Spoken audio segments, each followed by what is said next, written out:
Hello, this is Wade Frazier. This is January 20th, 2026 at 2:47 p.m. For the past number of weeks, I have on a little detour writing about Noam Chomsky and the limits of politics. Uh, yeah, those two subjects, they took a bunch of posts. And I want to return back to my oral history of the journey and what I learned. My previous post on this ended with my rolling into Boston on a Sunday morning in November 1986. After driving for 24 hours straight, because I was afraid to stay at the East Coast rest area with my worldly possessions in this trailer behind my Pinto I was towing, and Dennis and Allison's possessions also. To this day, the voice that told me to move to Seattle in February of 1986, it still reverberates. Again, my whole life's direction radically changed with that desperate prayer that was answered by this voice in my head. If I had known what was ahead of me, I might have chickened out. And I still wonder at the wisdom of it all, as it's been a rough ride. I've never heard of another story like mine, but what I learned is what was important. Dennis was in Boston. So after the company in Seattle was stolen, Dennis ended up in Boston after first being in Chicago for a couple of weeks with one of his Seattle associates. He ended up in Boston because one of his salesmen in Seattle got his family involved. My final paycheck in Seattle was funded by that family's purchase of Dennis's remaining inventory of his heat pump. And when I got there, Dennis and his family were living with that salesman's parents in New England's first solar home that was ever built. And his father built it, and his father worked at MIT. That family even helped build a community there. So this is in Lincoln, Massachusetts. And yeah, they over there they call lakes ponds. So this pond, and they live next to this pond with a dozen or more homes that are arrayed around this pond. And this was the community that they built, and they were sort of this family was like the builders of this community. In fact, one of Freud's descendants lived nearby. Yeah, very cerebral part of the United States. Now, even though Dennis sold the world's best heating system, Siemens Tar's crash cutter, which expired at the end of 1985, was the heart of Dennis's financial engineering play to carve the United States to the heat pump. And again, every attempt Dennis made was thwarted by either his business associates, mobsters, or organized suppression. So it was, and Dennis kept at it. Is one of the most amazing things about Dennis. Yeah, persistence, like Indiana Jones's. 100 companies had come and gone trying to make a go of that heating system, but nobody could sell them like Dennis could because they didn't understand what Dennis understood. The installation needed to be professionalized, which a lot of companies had not done. And then there was organized suppression for anybody who really got going. And Dennis wasn't the only companies who suffer from organized suppression from energy interest. Bringing any new technology to market is extremely difficult.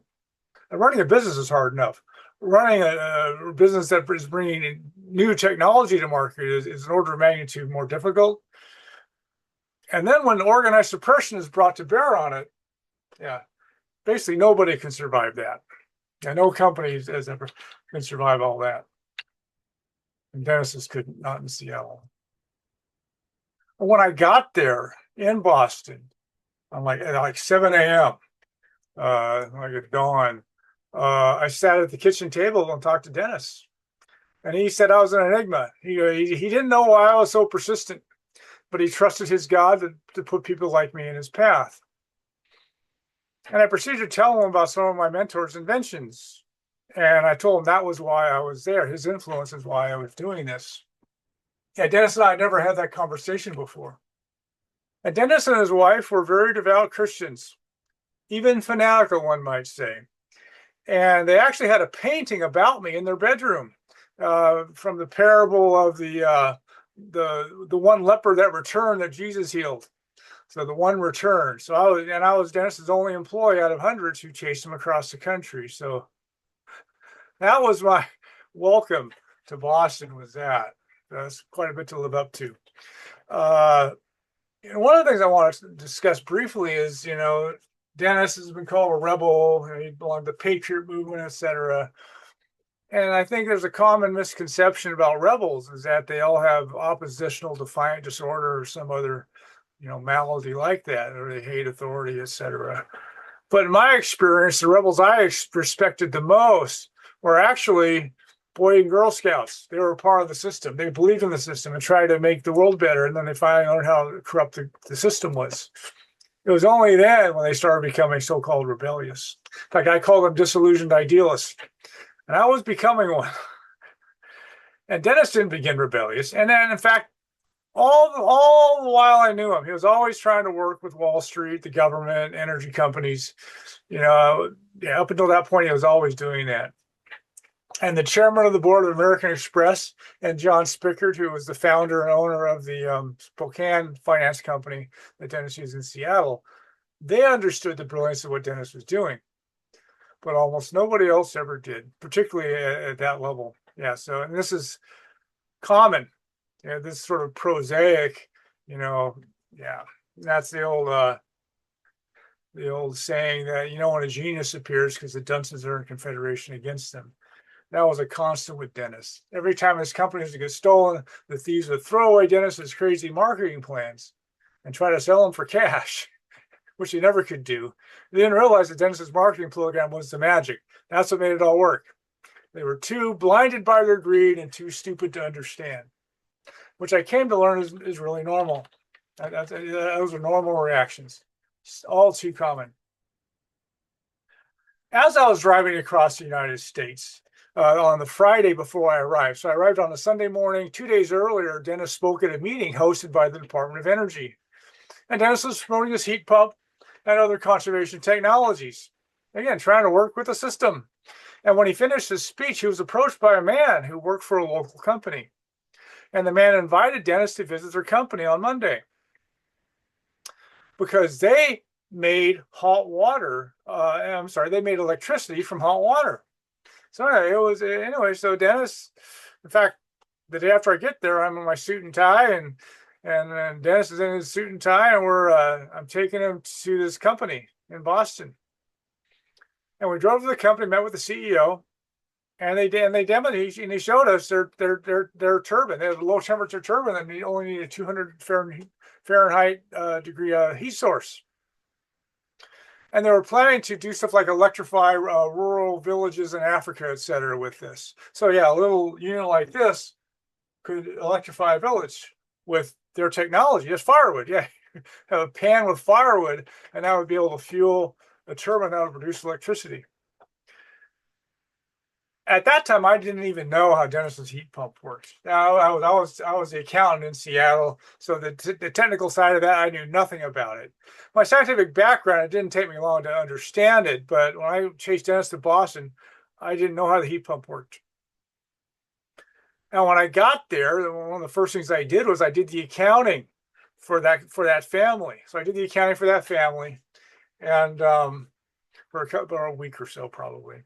And also what happened was this family had an office in an office building, like 5th floor or something. And Dennis, at that time, was, there was an heiress. I think it was an heiress of the Pillsbury fortune. But anyway, she was going to be Dennis's patron for his next effort. And Dennis made a bunch of videotapes over, I don't know, it was a lot. It was 20 hours, maybe a video, something like that, where Dennis was telling his life story. And so Dennis is a very entertaining speaker. And so Dennis is telling the story to this heiress. And at key points, he pulls up documents that's proving what he's saying. So it was very entertaining. So I did that for, yeah, it was 2 or 3 days of my first week there was actually watching those videos of and learning, because I at that point I didn't really know Dennis's background and his history. So I was learning his background again within a few days of arrival.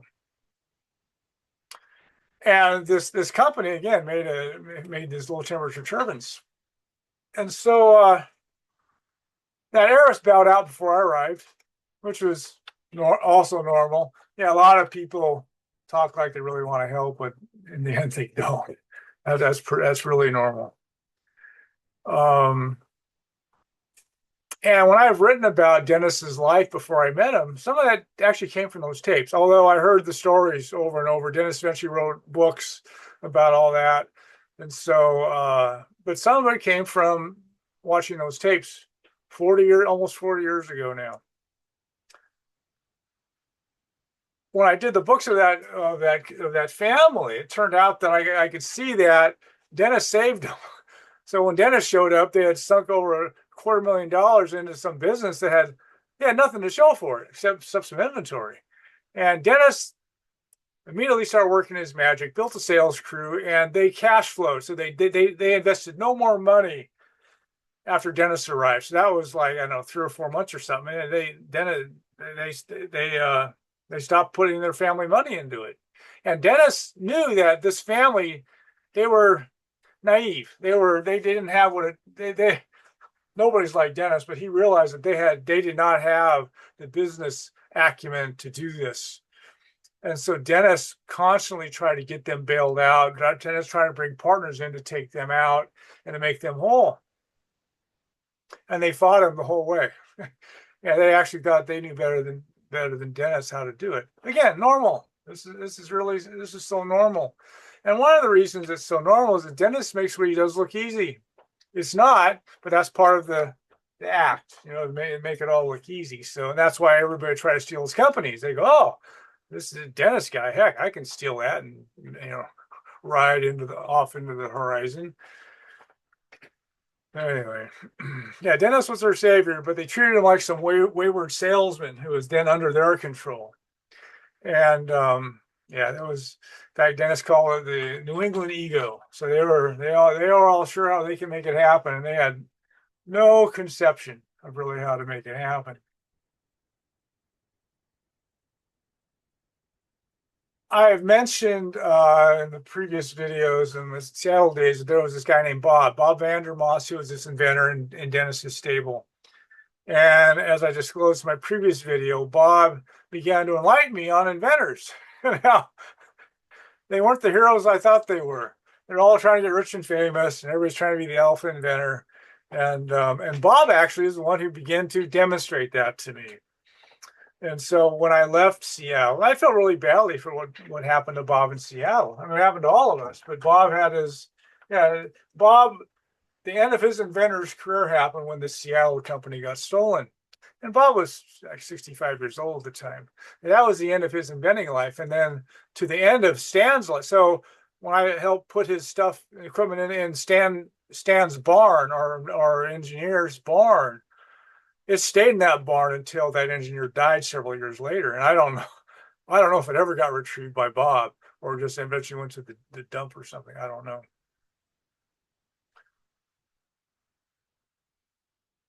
And as I disclosed, not only were the inventors all trying to get rich and famous, et cetera, and trying to one up each other, but I learned through Bob how corrupt General Motors was and how they said him about stealing patents and these kinds of things.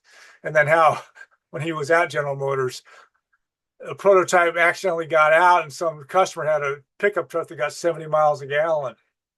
Yeah, that hyper mile per gallon carburetor technology is very old, very old, a lot older than I am. And when I left Seattle, I saw Bob one more time, and it was a very friendly visit. Yeah, suppose he saw me as, I don't know, a son or an opportunity or something.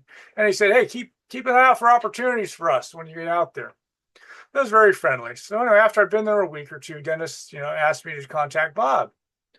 And Bob, again, and in fact, when I did the book, so actually I also ended up getting the books of Dennis and Allison's company. So I put their financial statements together in Seattle, but it was really through the end of 85. So I eventually got to see all the money they were spending in 86 when I was working for them, and I was working for free, right? And Bob was getting his weekly paycheck. I think it was 2,000 a week that he was getting. You know, he never missed a paycheck. And so when I was working for free, I didn't hold against Bob, but it'll make, and again, what happened to him was terrible. What happened to all of us was terrible. But Dennis wanted me to call Bob and basically just try to get him involved in what we were doing there in Boston. And Dennis was promoting his heat source technology, but it soon became very, trivial compared to what we were doing. And it wasn't really, it wasn't a big deal really. His heat source technology was not that big a deal. But Dennis was using it, and Dennis wanted to bring Bob back in. And I'm sure Dennis was doing it to try to make it up to Bob, so that Bob could get. In fact, as we'll see later, Dennis did this frequently. He would try to bring people with him who, had been hurt before. In fact, he's doing it to this day. So when I saw him back in September, he said the only people he really feels beholden to are all the people who ever put money into his businesses. He still wants to make them whole. That's Dennis. So, and you know what? Maybe it'll happen. I ain't holding my breath, but Dennis still intends to make everybody whole who was ever involved with him. That's his great dream. And then some. And Dennis had me call Bob. So I called Bob. I've been there a week, maybe two. And I called Bob up to just, hey, Bob, how's it going? We're doing something. So, hey, we'll, we're still trying, and we'd like you to be a part of this. And Bob basically started yelling at me about showing me the money. And it was a very shocking conversation. Yeah, and I put the phone down kind of in shock, and Bob's yelling at me. And anyway, the pedestal that I put inventors on was really beginning to crumble by that time. And I did not call Bob again. And so, yeah, he was not a part of what we did after that.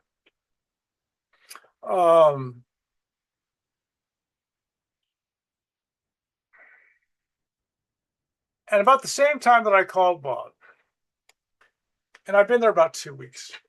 And one evening, Dennis and I were sitting there in that family's home, because I lived with them for about a month. About a month, I was living in the same solar home that Dennis and his family did. And then one night, Dennis is telling me that, that low temperature turbine that we saw, had a 200-degree Fahrenheit heat source. And that was actually the exhaust temperature of Dennis's heat pump, which is 100 degrees higher than air-to-air heat pumps. That's why, again, back to why it's the best heating system in the world. And Dennis said that he would hook up his heat pump to that turbine and maybe make free electricity, which was the day I met him. That's what he announced his intention to compete with the electric companies to produce electricity. So this is the first time Dennis actually had an idea of how he could do it. And I didn't even know how his heat pump worked yet. And I had no idea if it would work or not. But Dennis's enthusiasm was contagious, and I became sold on him in Seattle. I saw him up close in Seattle and how it was amazing to watch Dennis in Seattle with his company being destroyed, and how he was, Dennis, nobody else like Dennis that I ever met. So, in fact, the combination of Dennis's heart, talent, courage, and persistence, I've never seen or heard of in anybody else. And I was mentored by a world-class genius, growing up. And so I quickly saw that Dennis was another one. Yeah, I became a student of genius, understanding, to learn from geniuses and kind of see how their minds work. And this was something that it was one of my studies, was studying genius mentalities. And I quickly saw that Dennis was another one. And I eagerly learned at his feet. And when I saw Dennis here last year in September, he divulged his IQ to me. Yeah, he's got me by a ways. So yeah, Dennis is up there in the world-class genius level. And so that was not a surprise when I heard that. Um, and when I was living there with again Dennis and the family that took him in and his family, Dennis's wife, she wanted her own home to live in. She was lived there with them for a few months by that time, and she wanted her own house to live in. And so and around the time, in fact, I had been juice fasting for, I started fasting when I was 17, did water fast for like the first 6 years of that until I learned how to do juice fast. And juice fasting was way easier. So I juice fasted a lot of my days in Los Angeles. And when I got there to Boston, I was broke, right? So I had to move back in with my grandparents. I totally used up my yuppie war chest, and I worked a part-time job. I'm sorry, I worked a temp job making $6 an hour to save up enough gas money to chase Dennis to Boston. And when I got there, I was broke, and and what I did was I started fasting because it's cheaper than eating. Yeah, so there was a gallon of apple juice only cost $2.25. And so I drank a gallon a day for the next 45 days. And then we didn't have a scale. And I don't know how much weight I lost, but I probably lost 20, 25 pounds. In fact, I ended the fast when my heart began fibrillating. I knew I had reached my limits of how long I could fast with that. And so what happened was we moved into a house. So I arrived there in the middle of November. Yeah, late November. I think it was after Thanksgiving. Um, and about a month later, so I was only there about a month when Dennis and his family, wife and two daughters, they moved into a home and they took me with them. So we all moved into this house in Winchester, which is in another suburb of Boston. And his daughters were 5 and 7 years old. Later on, many years later, Dennis told me that he watched me very carefully around his daughters, but he didn't have to worry about that. And so I eventually became their babysitter. I'm Uncle Wade to them today. But we lived in a 3-story house that had been divided in half, and the landlord lived in the other half. And the top floor was one small bedroom and one bathroom, like a half bathroom.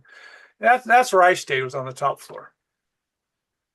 And Dennis was actually, so they got yeah, there were inventories. They were actually, again, 25 systems or something is what they had in their inventory. And Dennis was getting them to sell them.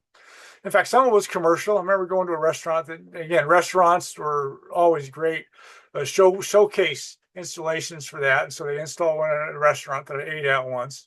And again, Dennis was trying to make a go of it without the tax credit.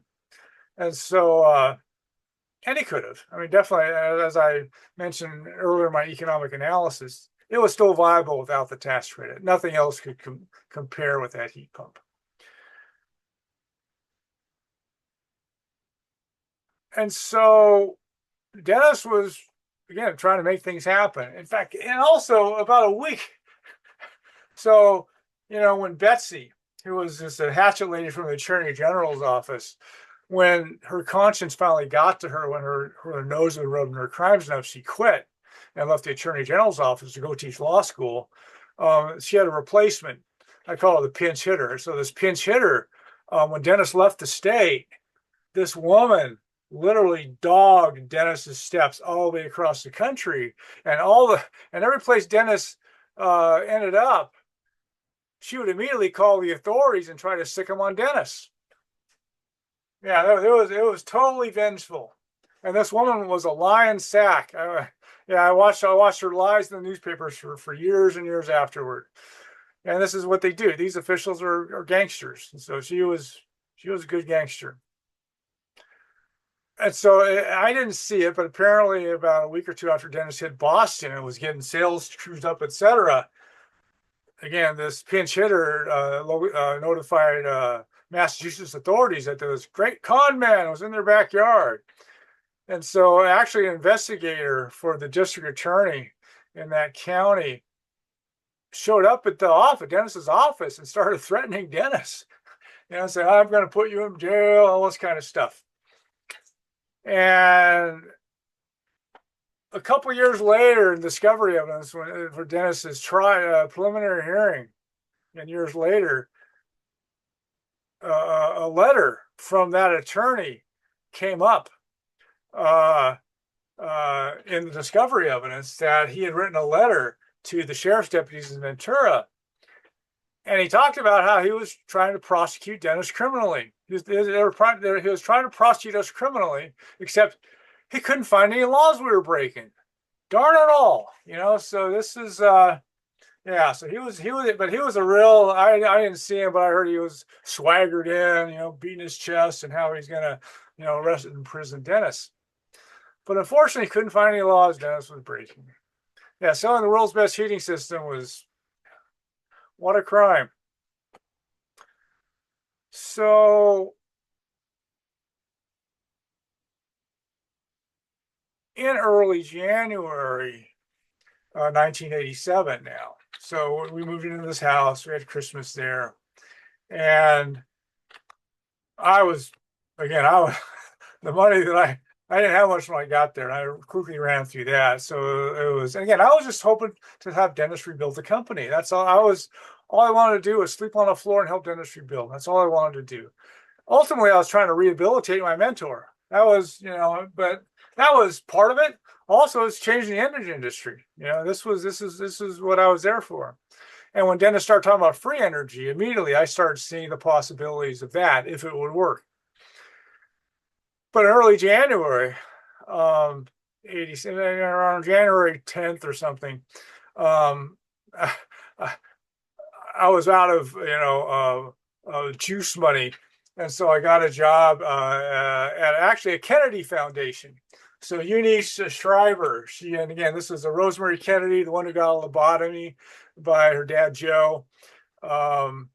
Eunice actually began. In fact, her life was spent on disabled children. Special Olympics, I think she founded it, and there was this foundation that she ran. That was her foundation that was about disabled children.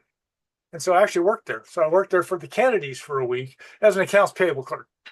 That was a nice enough place. But anyway, so I was an accounts payable clerk. And what had happened was when Dennis was running their business for them and trying to find a suitor to take them out, it was obvious that Dennis was the only talent at their operation. And one of their customers saw that. And he actually, kind of like that heiress, the Pillsbury heiress, he started courting Dennis. And he started going, Dennis, what is it you really want to do? And Dennis started telling him, and the guy was like, well, that's interesting. Anyway, so this guy was courting Dennis to become Dennis's partner in the company that was going to, I guess, do free energy. Or maybe it started with the heat pump. But I think anyway, what happened was Dennis was courting this guy, and Dennis told me that he had an investor on the hook that was going to come in. And I was just, again, I was working as a temp, and I just said, Dennis, I'll work until, I don't need to anymore. But so just let me know. And so I was working for the Kennedys and waiting for Dennis to have his partner come in, and then I could help Dennis rebuild the company instead. And make nothing. All I needed was food money, juice money at that point. And so what happened was that week. So the week of, I believe, the 17th of January, I was working along, and Dennis said this guy was going to come through Friday with $20,000. As to get the company going again. And I was like, great, let's go with that. And 20,000 was more than Dennis had ever started with before. And when he hit Seattle, he had $20 in his pocket. So this was going to be let's say a big deal, a big boost for Dennis to get going. And along comes Friday, and I said, Dennis, do I keep working for the Kennedys, or do I start going working for you? Because the guy was supposed to come through on Friday. And that evening, Dennis said, wait, it's kind of looking shaky. I was like, what? Anyway, but I was sort of, I won't say indifferent, but it was like, again, Dennis could attract investors. So I wasn't too concerned about Dennis's ability to do that and get something going. I always really want to watch Dennis build something. That's what I was there for, to watch him build something, help him build something. Anyway, then on Saturday morning, Dennis said, yeah, wait, it's not going to happen. That investor backed out. And so you need to go to work. You need to keep working. I said, okay, fine. And then I asked Dennis, and I said, Dennis, so tell me again. So this guy was going to put $20,000 in and become your 50-50 partner? Dennis said, yeah. And again, when I was in Seattle, Dennis was worth $50 million at one point. And so I had how to say it, I had done the accounting for this. Again, it turns out the greatest attempt ever made to bring alternative energy to the American marketplace. And Dennis's abilities were amazing. Even at that stage, I knew how amazing Dennis's abilities were. And so that this guy was going to become Dennis's 50-50 partner for $20,000 was like the steal of the century. And I was like, that lucky so and so. So anyway, then he pulled out. In fact, what I didn't know was that this guy actually initially gave Dennis a $5,000 check, like on Wednesday or something. And then what he did, he said, Dennis, you give me a $5,000 check back as security, which was nutty. In fact, I knew none of this at the time, and so that was that was a warning sign. And what I also didn't know was that Stan, the guy, the Mr. Engineer who built Dennis's factory in Seattle, who restored Bob's equipment in his barn, etc. Stan built the 747 facility there in Seattle. In fact, he ran the engineering teams that built the 707, which is the world's first airliner. Stan had quite a life. In fact, he was Frank Lloyd Wright's buddy, etc. So anyway, so Stan, I didn't know it, but Stan was waiting for Dennis to make something happen. As soon as Dennis could pay him, Stan was going to come out and help rebuild also. And I didn't know that. And what I did, and what Stan told me on Saturday was that when he got the $5,000 check, he sent a $500 check to Stan, and Stan started driving out from Ellensburg, Washington, out to Boston. And so on that Saturday, when I was asking Dennis what had happened, Stan was on the way. He was like somewhere in Montana at the time. And what this guy did, though, so this investor, what happened was he was a rich professional, and he was well-to-do, some kind of corporate kind of guy. And what happened was when he started understanding what Dennis was planning on doing, it scared him, understandably, and he got cold feet. And what he did, though, was the $5,000 check that he required Dennis to give him back, he actually cashed it. So, in fact, Dennis, on like that Friday, he had actually also made the rent payment for the house we were living in. So anyway, this guy cashed it, and so Dennis's checks were going to bounce. So the check to Stan was going to bounce, and the check for Ron was going to bounce. Yeah, we were on the, and I didn't know any of this at the time. So we were on the, Dennis was on the way to disaster once again on that Saturday morning. And Dennis didn't know what to do. In fact, Dennis, in the first book he wrote from his jail cell, he said, that's when divine intervention happens. Well, in his eyes, it did, and I won't argue against it. And what happened was that morning, I asked Dennis what happened. I said, what happened to this guy? He backed out. What? And Dennis said, yeah, he backed out. And after thinking about that for a couple hours, I said, Dennis, so if I come up with the $20,000, can I be your partner? And Dennis said, sure. And Dennis wrote in his book later, he said it was hard not to laugh at me because I was fasting because it was cheaper than eating. But that day, I got on my phone to my friends and family, and I was on fire, totally. Yeah, for $20,000 to be Dennis's 50-50 partner was like the opportunity of a lifetime. And so by Monday morning, 25,000 was headed into my bank account, and we were off and running. And Dennis didn't tell me, and this is, in fact, Dennis's wife Allison, when I was doing this, she talked to Dennis and said, Wade's young and naive. This is really, are you sure you want him? And Dennis said, yes, I want a Boy Scout like him. I want Boy Scouts. I'm tired of the cutthroats, so I'll take a Boy Scout. Thank you. And so, and Dennis didn't tell me fact, I didn't know until I think I read one of his books. And there's lots of Dennis wouldn't tell me. And I never held it against him. So he thought I was too young, naive, or whatever to tell, excitable, whatever that was. And that $20,000 was this guy's down payment on $1 million investment to be Dennis's partner. So I got a 98% discount, or 96 in the end. So we started going. And the first thing Dennis wanted to do was put on shows. And for the next month, in fact, Stan showed up a few days later.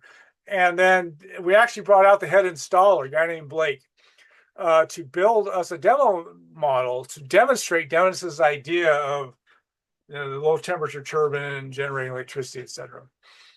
And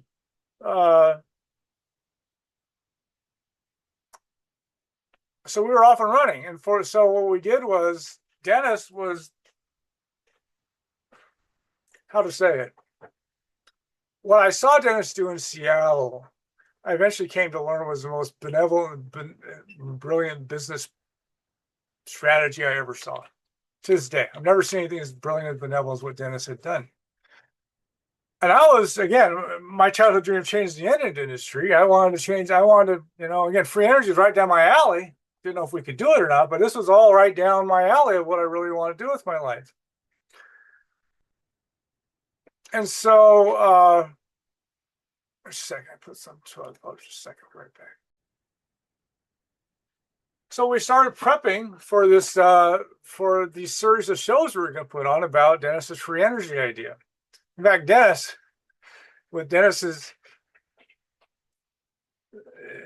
nobody else like Dennis. Then Dennis called it the greatest energy show on earth. It's like P.T. Barnum, right? And actually in the shows, he wore a white tuxedo. Stuff. This was Dennis, razzle dazzle Dennis stuff, right? And he also, we held the first show at the Old South Meeting House in Boston, which is where they staged the Boston Tea Party. So Dennis was cashing in on, American patriotism, et cetera. And in fact, at that first show, he announced the Declaration of Independence. So how we're going to be independent of these horrible energy companies. And Dennis was this Christian, so he'd often, maybe always say, "This is God's answer to our energy problems." None of that was really what I was there for. I was there to make a business happen and bring energy innovation to the world. If it's free energy, so much the better. And the day I became Dennis's partner, I had a very good idea of what free energy really meant. The transformative effects were not lost on me from the beginning. And almost 40 years later, I've just made the vision more full. But the seed of it, I knew the first day that when I was Dennis's partner. And before that, when Dennis first told me about his idea, I'm like, what could that mean? And in fact, I mentioned before that, a year earlier, Dennis met with Joe Newman's people. And so I heard about Joe Newman before that, but I really hadn't heard about, free energy really to speak of. We didn't know who Nikola Tesla was. Dennis and I were oblivious that there was a free energy field even at the time. And we didn't come to it through that direction. And when I raised that money, I saw what happened in Seattle with Dennis having his company stolen. And so what I did was I founded an investment group with that money and called it Better World Investors. In fact, Dennis founded a company called Better World Technologies a decade later, and I felt like a proud dad when I saw how he named that company. Just a second. So what I did was the original deal Dennis wanted was 50-50 partners, but I said, no, we're not going to do that. I'm going to give you one extra share to you, Dennis, so you have control. And Dennis thought it was like Santa Claus, coming down his chimney. And so in fact, Dennis tried to do that with all his subsequent companies, is make sure that he always had control. Yeah, I think never again would he not be in control of the companies that he ran. I think that was how he ran it ever since then. And I was so on fire and so naive, that I wasn't going to take any investment for myself. I was just there. I was just going to manage my friends' investment, friends and family's investment, take them on the good ship lollipop, and I would just help manage it without any for me. And Dennis said, "Wade, give yourself 20% of that." So I ended up having 20% of the company. Just a second. So I had my 20% of the company. My mentor was actually my biggest investor. He put in $10,000. And yeah, so I was there to watch Dennis work his magic. That's what I was there for. And again, also rehabilitate my mentor, heal the world, make my friends rich. This was all running around in my head at that time. And we brought out again Blake the installer to build the demo. Blake was a mercenary. He actually went to work for the thieves in Seattle after they sold the company, but he was doing it to service the Seattle customers because in the rush to install those, a lot of those weren't installed very well back in late '85. And I'm glad that Blake serviced those equipments. And we paid him $1,000 for his week and bust. So anyway, and Dennis, he was again God's solution to our energy problems, etc. Which I'm not going to deny that. But I eventually realized that the businessman's approach wouldn't work. So yeah, the patriot, Christian, business opportunities, and none of that will work in my opinion for this because as I later learned, the arrival of free energy would be the biggest event in the human journey by far. We become a type 1 civilization on the Kardashev scale. And this is something that dawned on me again. The magnitude of this became evident. In fact, it challenged my ego. So eventually Dennis saw me as the heir apparent. And we spent that winter of '87, Dennis watching TV at night and telling me the story of his life. And he saw me as the heir apparent. He was grooming me to be the successor. Nobody else can do what Dennis does. I couldn't do what Dennis did. So yeah, no, thank you. Not that. Yeah, let me help. But that's it. So it took about a month for again Dennis, Allison, me, and Stan helped again, and Blake, etc., to stage the our first shows there in February 17th, I think, 1987. And our first show, in fact, the week before the show, there was a home expo, like home improvement expo, et cetera, there in Boston. It's a big convention center. And Dennis and I, that was one of the happiest weeks of my life, I think, because reality hadn't dawned quite yet. And so Dennis and I handed out thousands of flyers to the show. And Dennis was playing Carney. Watching Dennis play Carney Barker for that was an amazing experience. And that was really amazing. But when we had our first show there at the Old South Meeting House, about 35 people were there. That was it. About 35 people were there.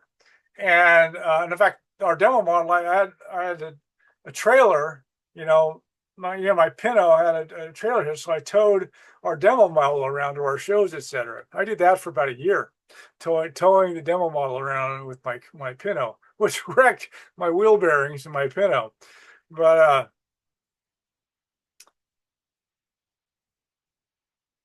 where was I going with that? Let me think here. So when that first show, I actually cleaned the auditorium, I cleaned the seats, and in the seats was a cartoon somebody had written, a little sketch somebody had made of Dennis standing up there on stage in his white tuxedo and said, "Hey, I'm Mr. Energy," and "Hey, where are the camera crews?" And the guys going, "Where does energy come from?" So anyway, it was a memento that I kept. Many years, 15 years ago or more, I actually sent Dennis a copy of that out of my memorabilia. And when I visited him in 2013, he had that sketch framed in his office. Yeah, it was a good laugh all around. It was laughing at oneself is a fine thing to do once in a while. And so anyway, we built that demo model actually in the basement of that salesman's family's home, and we used our office they had in a business park. They actually moved out of the high rise to a business park that was part industrial park, and it was an odd relationship with them. And yeah, they were never really on board with Dennis, really. And so, in fact, they presented a partnership agreement to Dennis, and the matriarch was sort of running the show there. And and so Dennis had me read it, and he did. And about 20 pages in was their provision to remove Dennis as a partner. And it was just, so Dennis obviously didn't sign. It was typical of our dealings with them that they were, it was an odd thing. We loved them. We wish this all would have worked out, but it bankrupted them. So that whole family went bankrupt. I think they lost their house and everything else as a result of them getting involved, which is one of the many sad stories of this whole journey. What we had unwittingly done, though, so back in Seattle, back in Washington, when Dennis, ended up in Washington in 1983, he stumbled into the middle of a nuclear energy controversy, right? So the greatest municipal bond default in the American history to that time was to build 5 nuclear power plants in Washington State, and only one of them got completed. And that became, again, and those bonds got defaulted on, which is what made electricity go up so high, which is what gave Dennis the opportunity for his heating system. He couldn't sell the world's best heating system with the cheapest energy in the world.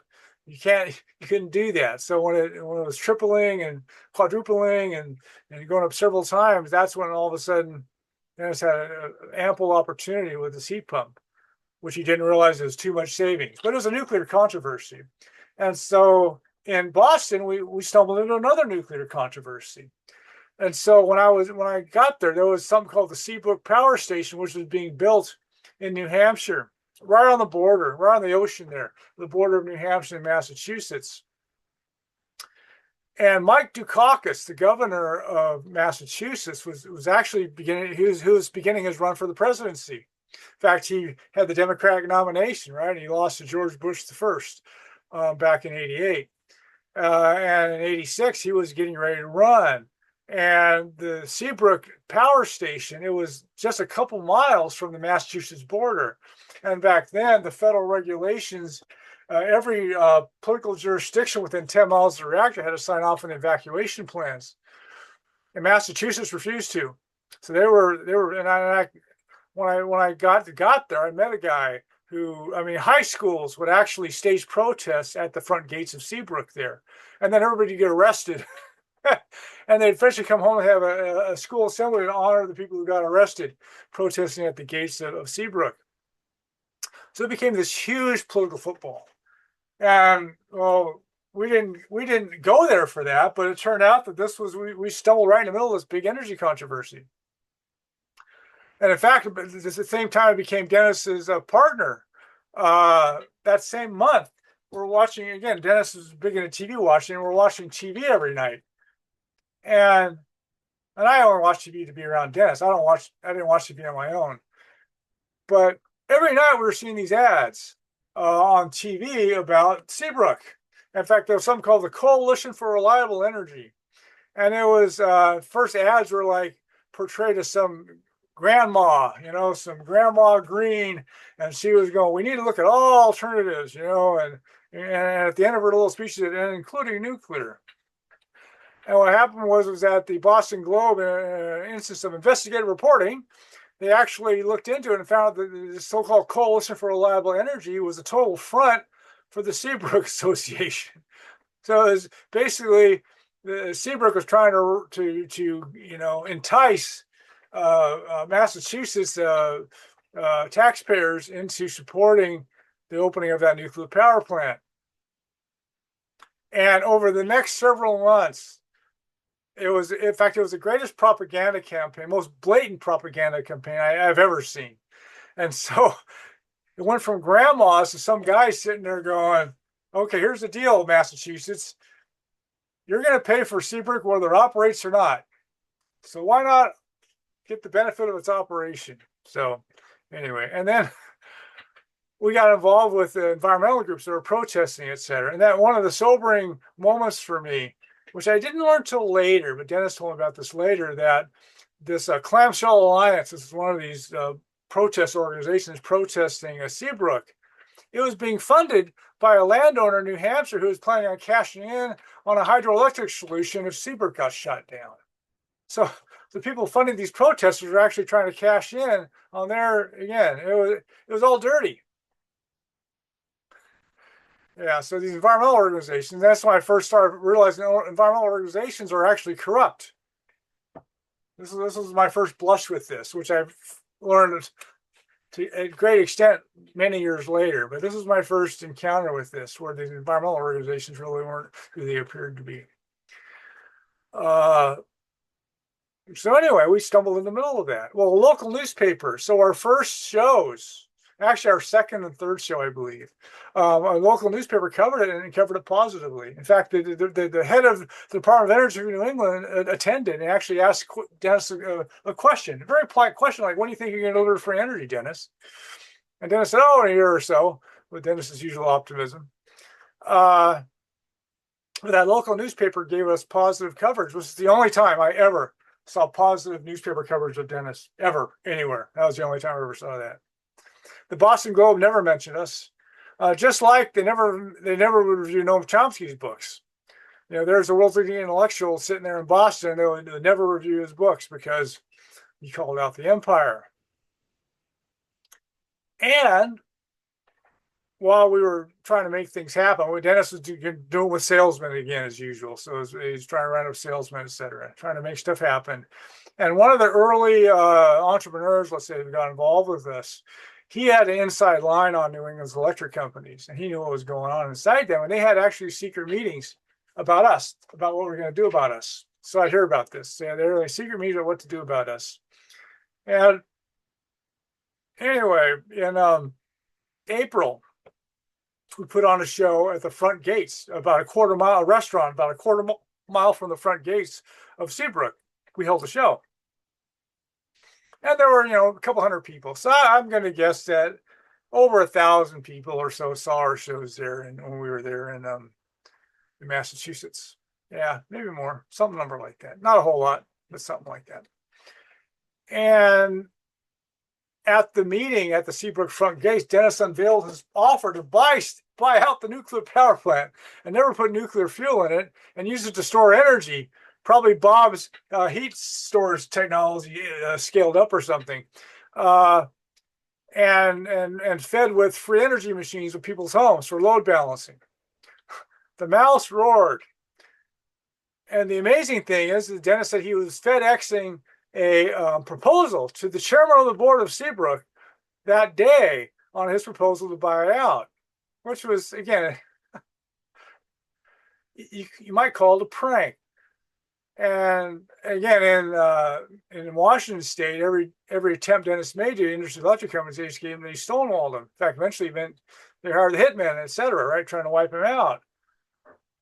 Well, the reaction of the Seabrook chairman, a guy named John Eichhorn, Eichhorn called our office within 10 minutes of receiving Dennis's package.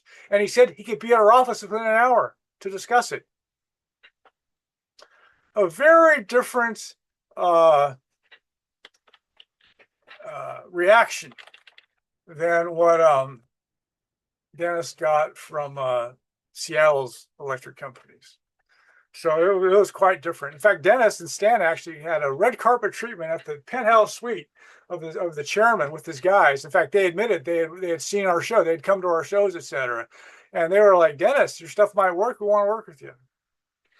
So anyway, so Dennis actually tried to get a press release going and announce we're going to work with the Seabrook people. And then the chairman kind of backed off a little bit. And then Dennis realized they were just trying to placate us. They didn't want us, roiling the waters there.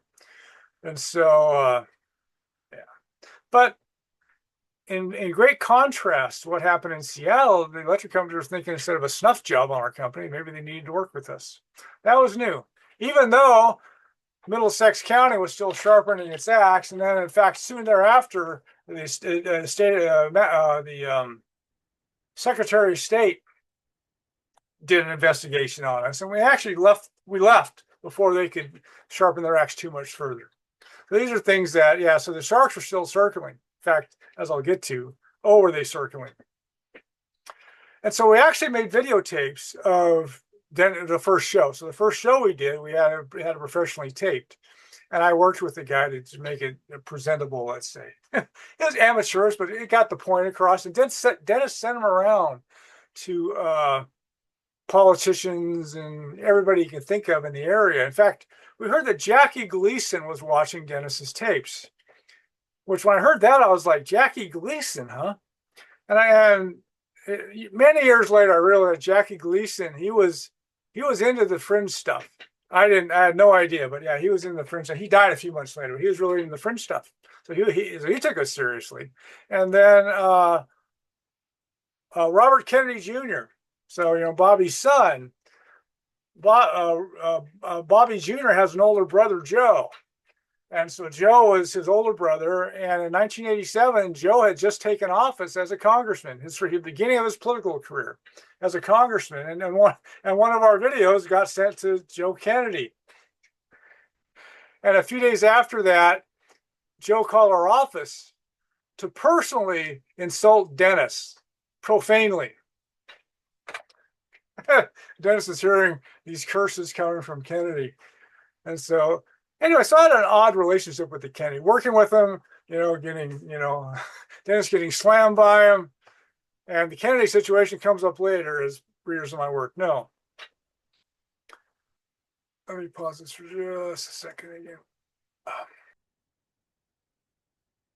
But anyway, so in the spring of 87, Dennis was, again, trying to get something going. Media blackout didn't help. Again, we know axes were being sharpened. And we had people like one guy was involved with us, and he was an old-time energy activist, and he talked about how the Department of Energy was run by corporate America.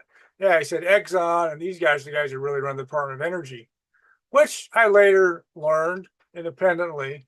But that was interesting. I mean, and these are all moments when my naivete was slowly getting chipped away about how our world really works. And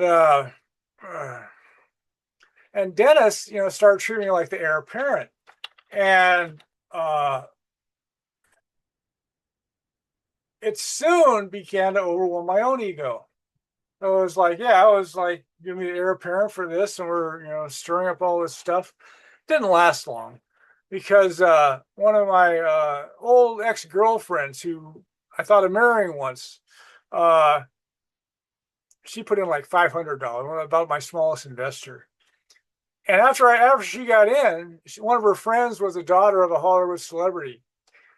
And she had her call me to discuss what we were doing, because my girlfriend wasn't, no way could understand any of that stuff. She wasn't too bright. And but what happened was her friend, after talking to me once or twice, this ex-girlfriend started to attack me. In fact, we had 4 telephone conversations about 1 month period where she kept attacking me and attacking me and attacking me. And the last conversation left me in tears. And anyway, and Dennis said, wait, here's the deal. You're going to pay her $1,000. You're going to pay her double her money and be done with her. That's what you got to do. Otherwise, believe me, you don't want her around. So I did. And then Dennis actually made a videotape to my other investors and said, here's the deal. Wade, you guarantee your investment, but we're going to call it good now. Here's the offer. You can get double your money back right now, or all your money back for half of your equity. And actually, one of my investors did take me up on. He did half of his equity for all his money back. And I was learning the hard way about doing business with your friends and family. And this is a very painful lesson. And I'm going to bring up now Mr. Professor, whose name was Wayne. So when that voice in my head told me to go study business in Accounting 101, I took the next year, which is a year-long class. Wayne was my professor. He was the best teacher I ever had. And when I went to the university the next year, I was set record test scores at the top of my classes. I was his record-setting student. And that was partly because of his tutelage. He was so good. Yeah, he had something to do with that. And before I moved to Los Angeles to start my career, I actually visited him at his home. And then I actually ran into him in town once, and he started telling me about this business opportunity, about some company that was on the up. And I didn't have any money to invest, but Wayne did, and he became a millionaire. So he invested in A.L. Williams Company, which was this life insurance company that took on the corrupt life insurance industry. And that's another long story, but yeah, Wayne became a millionaire out of that. In fact, the next year, as an auditor in Los Angeles, I actually worked at that company. Yes, small world with a lot of this kind of stuff. And how Wayne got involved was that in December '86, I sent Christmas cards to people. There I was going across the country trying to, save the world or whatever.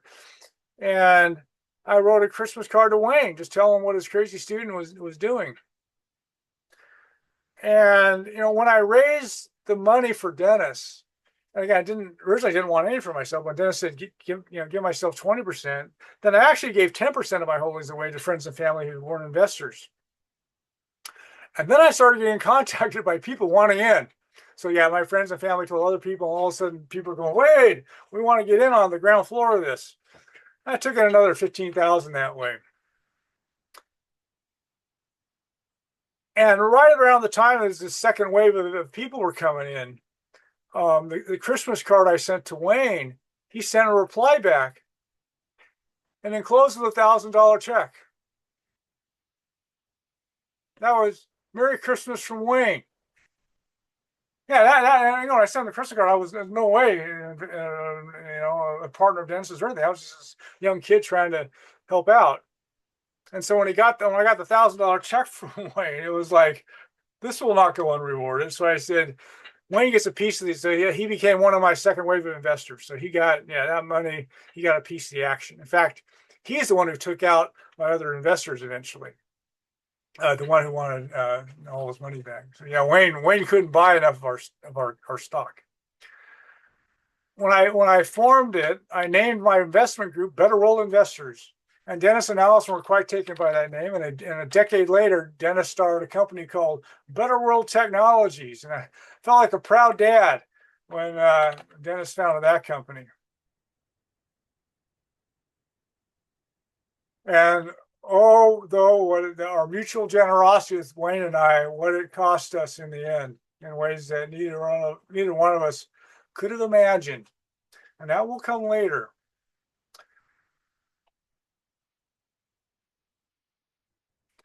When I began at Dennis' Seattle company, I actually got a roommate, like an aspiring comedy writer, eventually moved to Los Angeles. We're still friends. And in fact, I had to move back in with my grandparents, etc. But just before I moved to Boston to chase Dennis, I visited my old roommate. And he said that I looked 10 years younger than when I met him 7 months earlier. Yeah, that was the toll of my LA days. Yeah, I said I look 10 years younger than when I met him. So that's because it's the happiest year of my life. I didn't drink hardly at all that year. Probably couldn't afford to. And then and I hiked every week with my cousin. It was my lifetime's greatest hiking year. Yeah, that was my hat. So when that voice in my head told me to move to Seattle, that began my life's happiest year, which pretty much ended with my first shows with Dennis, because then it became a struggle. Yeah, then it became not easy. And I said, then getting attacked by my girlfriend, and I knew we were risking our lives. I knew that I'd seen enough of what was going on, heard enough about what Dennis had to say about what happened in Seattle, etc. I realized that there were organized suppression could be brought to bear on us, and it could well be fatal. So these are things I was dealing with. And so after that girlfriend started attacking me and all this, and we were struggling, my drinking problems came back. My stress problems came back. Yeah. So I had 1 year that was really happy, and I'm grateful for that. But yeah, it was like the calm before the storm. Yeah. So there, and I started doing it in Boston. I did it in Ventura. On the way home from work, I grabbed a 6-pack of beer and drink it in my room. I finally stopped. I had a 20-year battle with the bottle, and I stopped drinking in the year 2000. And if I hadn't stopped drinking, I might not be here today. So Anyway, I'm glad I eventually did, but I tried to quit for 10 years. It was and again, I got it because my company forced me to drink. When I was in my LA days, that was part of grooming for your career. In fact, I'd eat meat, eat restaurants, and drink. This was part of how they groomed you, which was killing me. So as I mentioned earlier, the Massachusetts authorities were sharpening their axes, uh, again incited by the Washington authorities. And it turned out that everybody that got involved in everybody but one, only one person from Massachusetts actually got involved with us. All the rest of them were from New Hampshire. Yeah, so nearby New Hampshire is where all the people excited about what we were doing came from. Massachusetts, cynical Boston. Yeah, none of them ever got involved. So one guy who actually became our machinist when we went to Ventura. And in those days, it was a thing where I was slowly, event after event after event, was me slowly losing my naivete and getting sobered up from my initial exuberant enthusiasm with what we were doing. And so yeah, it was hard. It was a very sobering experience ultimately what happened there in Boston. And and Dennis and I, we didn't even know there was a free energy field at the time. And neither one of us had ever heard of Nikola Tesla. We were kind of babes in the woods, or lambs of the slaughter, if you will. And when we were there, an Amway tycoon, a guy named Dexter Yeager, came by our office.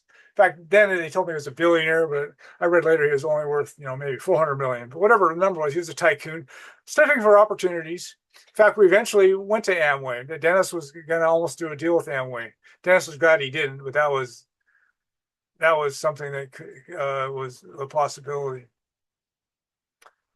But in retrospect, really, the biggest news from those days was that the global elite started contacting us.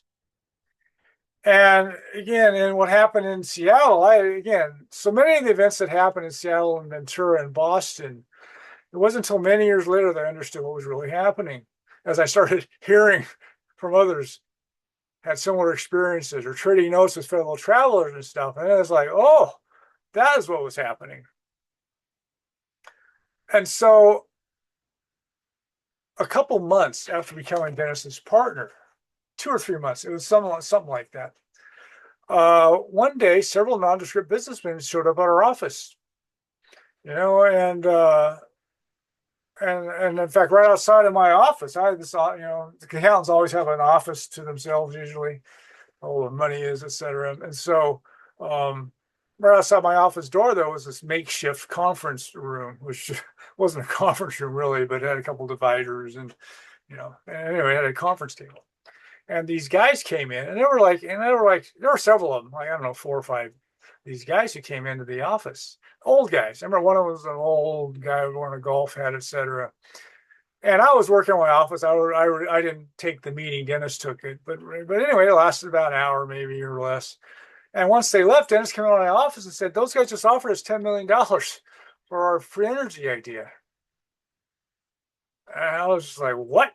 Anyway, it was like one of these moments. Well, until 11 years later, I'm hearing Tom Bearden talk about free energy and organized suppression. And I eventually realized that $10 million offer was the standard friendly buyout offer from the global elite. It was actually the going rate at that time. So yeah, this was the first contact we had that I now know was from the global elite. And it wasn't the only one. So also what happened was that Dennis, one night, soon after we came, around the same time, he got a phone call in the night. And this phone call was, and I think it was on a private line, which only like his wife knew the number for or something, but he picks up the line and it's like, "Mr. Lee, we're very impressed with your efforts. Keep up the good work." Click. And they hang up. And Dennis like, what the hell was that? Well, the guys who gave us the $10 million offer in this milieu, they call them black hats. There's the black hats, the guys who organize suppression people. And again, this friendly buyout offer usually works. Didn't work on us, didn't work on Dennis, but it usually does. And the phone call in the night was by the White Hats. And these are dissident factions of the global elite. And so, anyway, so the White Hats and Black Hats, this was the first encounter that I had with them, with Dennis, and I didn't really understand it until many years later.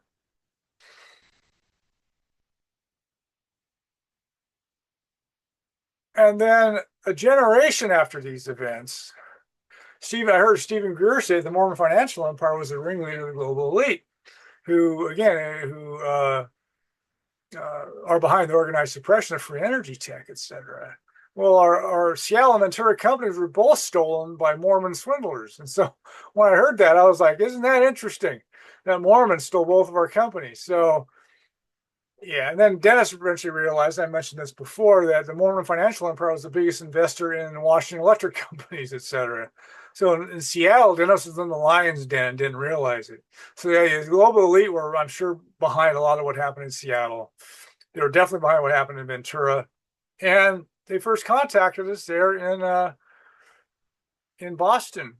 First the friendly buyout offer, and then with the phone call in the night. And I would imagine that their influence was behind also the state sharpening its axe on us. Probably, be my guess. Yeah, they have these multi-pronged kind of approaches, and so that would not surprise me. They also had something to do with that. Back when I briefly rejoined Dennis in 96, 97, which I'll get to later, it took the game to a new level, and then we were subjected to this huge sting operation. And I'll get into that much later, but basically we had people approaching us saying they're just going to give us billions of dollars. Yeah, we're just going to give it to you. And so, except it was all dirty money. And the money they were going to give you was actually going to make it appear like it was laundered drug money or something, so we'd go to prison. In fact, I had to get my passport updated to actually go to London to actually close one of these deals. And thank God that didn't happen, or else I probably would have gone to prison. So, yeah. So again, this stuff's, and I get it, it's bewildering. It was bewildering as we're living through it. And years later, when understanding what was really going on, it was like, oh my. Back to, if I'd known what I was getting into, maybe I wouldn't have. So, and then a year after the friendly buyout offer, they increased it. They added a couple zeros, made it the $1 billion offer, which I will get to later, before they stopped playing nice. And Dennis shouldn't have survived it. So Dennis shouldn't have survived the experience of what happened in Ventura. But anyway, so when, in fact, I got to pause this for just 1 second. So soon after I became Dennis's partner, and we started Dennis talking about his idea for free energy, we started hearing from scientists and stuff saying, "Oh, second law of thermodynamics, C.D. Carnot, what you're suggesting is impossible." But we also started hearing from scientists who said, "Oh, actually, the popular interpretation of the second law of thermodynamics is not accurate." So there were scientists thinking we could do it. In fact, to this day, I've seen a bunch of scientists who say, "Yeah, that could have worked." We didn't get it. We got wiped out before we could try. But anyway, it was interesting to see all that. And then I actually, with a scientific background, but I said I went to Boston without knowing how his heat pump worked. And in April, I had my mentor come out. So my biggest investor, world-class inventive genius, deep scientific background. And I brought him out to say, is what we're doing in the least bit feasible? Are we chasing phantoms, or we got something here? And we already have the world's best heating system, but it's like, is Dennis's free energy system idea going to work? And what's interesting is that he didn't immediately say it was impossible. He was like, well, maybe. And eventually what happened was that Dennis, didn't take Dennis long to realize that my mentor was really a world-class genius. And so they did a deal behind my back. They didn't tell me about it. And the deal was, if they moved the company to Ventura, then Dennis would work with my mentor to invent stuff and get it on the market. And that'll come later. So anyway, so the next thing I know, we're moving the company to Ventura. Now, actually, Wayne Dennis, after the initial, again, we were struggling. Dennis started this national, 10 national regions, etc. And Wayne was raising money to be the regional director for on the West Coast. And I actually didn't know why we were moving to my hometown. I didn't know why. Dennis didn't, he never told me. I've read in his books later on. And I thought maybe it was because Wayne was raising this money, but it turned out it was because of my mentor. And so, anyway, in June of 1987, we moved the company to Ventura. In fact, after first stopping at Amway and having them testing our system, which that salesman broke it, so they tested a broken system and they declined getting involved. That's another long story. But then I was driving the truck with all of our company assets in it, towing my Pinto behind it back to my hometown again, which I had left Southern California twice before, hoping to never go back. And here I was driving back to California again. In fact, I know my otherworldly friends had something to do with that. Yeah, it was like being in this surreal movie that everybody's in on the joke but me. So yeah, if somebody had told me what was ahead of me, I wouldn't have believed it. So, and I already lived through a bunch of stuff that was rather unbelievable, but my big adventures were soon to come, which wrecked my life, but woke me up. So that's coming next.